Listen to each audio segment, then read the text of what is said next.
narito na naman tayo para sa isang napaka-sweet at nakakakilig na love story nila Kalingap Edu at Ate Viancy. Tulad mo ay aking makilala. Para sa pagpapatuloy ng ating love story ay napaka-espesyal ng araw na ito para sa EDC Love Team at sa buong Kalingap Team dahil may pupuntahan sila na napaka-espesyal na lugar dahil dito nga ay nakapunta na rin si Kalingap Edu dati. Sobrang ganda pa rin talaga ng lugar na ito at noong huling pumunta daw siya dito ay hindi pa sila Love Team ni Ate Viancy kaya medyo matagal-tagal na din simula noong nakapunta siya dito. Sabi niya ay excited daw siya sa mga mangyayari dahil siguro may surprise siguro si Kalingap Edu kay Ate Viancy. Ano kaya iyon? Malalaman din naman natin yan mamaya sa panonood natin. At ito na nga ang mga nangyari. Sabi, nakabalik na naman ako dito sa lugar na to kung saan nagsimula lahat. Saan na kaya si Viancy? Miss ko na siya. Lamig. Grabe. Nangigisa nga yun ang panahon na to. Grabe, sinakamahan na rin ako. Lamig. Ay, samahan niyo po ako. May sasabihin ako sa kanya mamaya. Grabe, na-miss ko dito. Grabe, sobrang ganda pa rin talaga. Gaya ng dati, walang pinagbago. Ay, excited na ako na lumabas kami dito. Dati wala pa kaming love team nung napunta kami dito eh. Hindi talaga natin magsasabi ang panahon.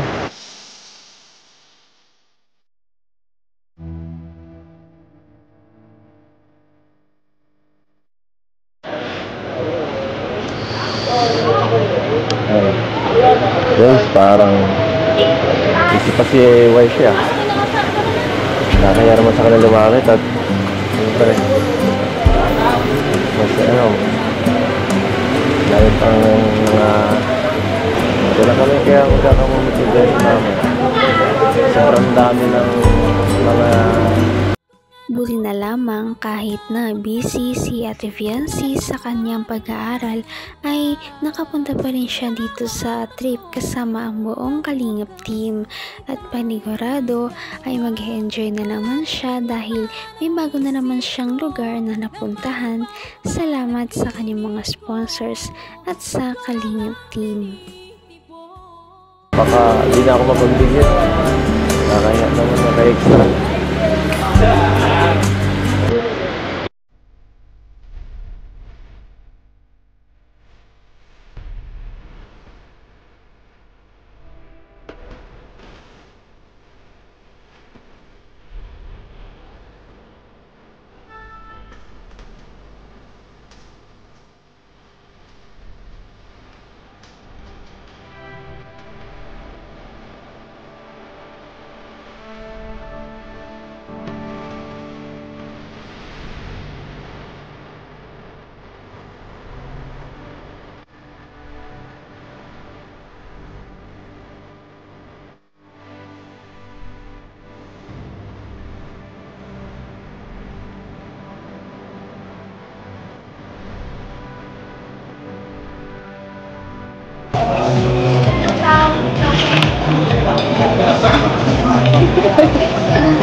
Grabe, Coach!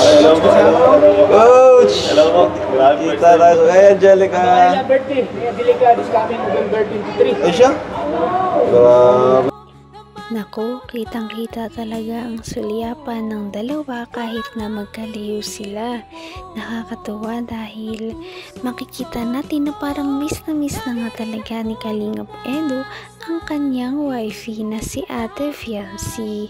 At sana nga maya-maya ay magkaroon na sila ng time na makapag-usap na silang dalawa lamang.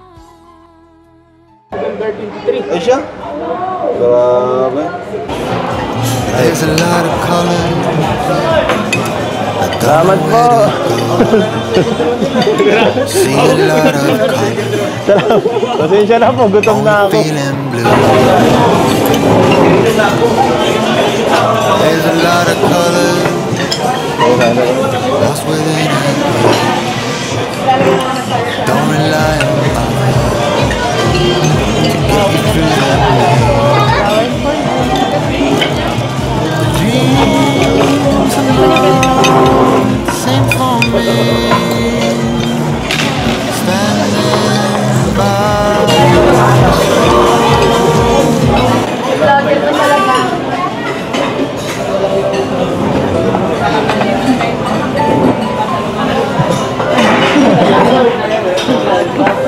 Oh, para sa'yo.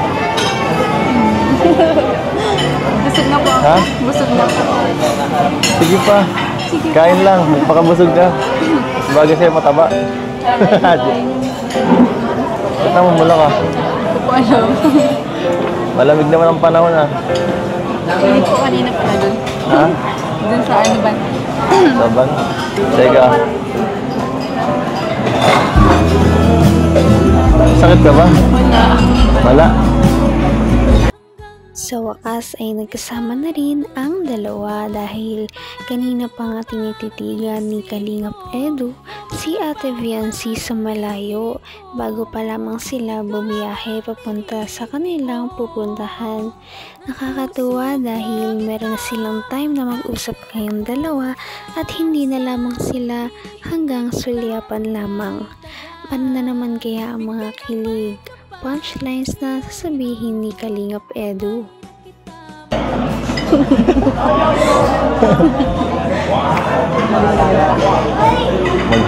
Magdamag kang nakasandal eh.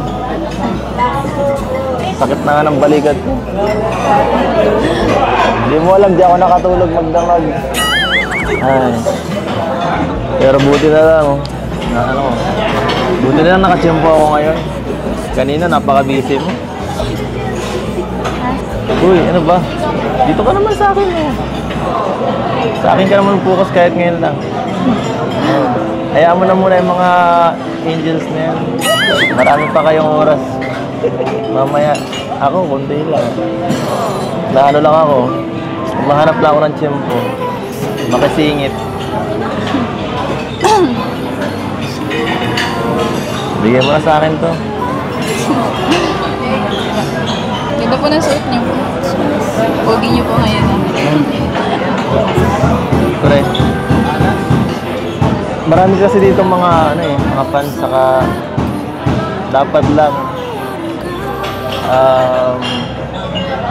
para mas lalo kang para mas alam mo kung mag-stand, joke. Kaya nga pala ayan ako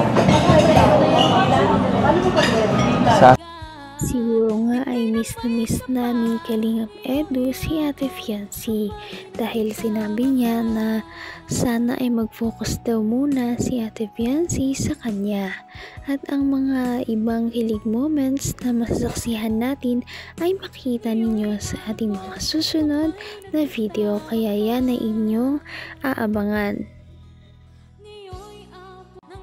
Napaka-sweet talaga nila at napakabait ng tambalang ito kaya maraming sumusuporta. Kaya naman sana ipatuloy natin silang suportahan at mahalin si Fiancy, si Kalingap Edu at ang Kalingap team. Yun lamang at maraming salamat sa panonood. Abangan natin kung magkakatuluyan ba talaga si Kalingap Edu at Fiancy. Hanggang sa muli! Bye! Ngayon'y abot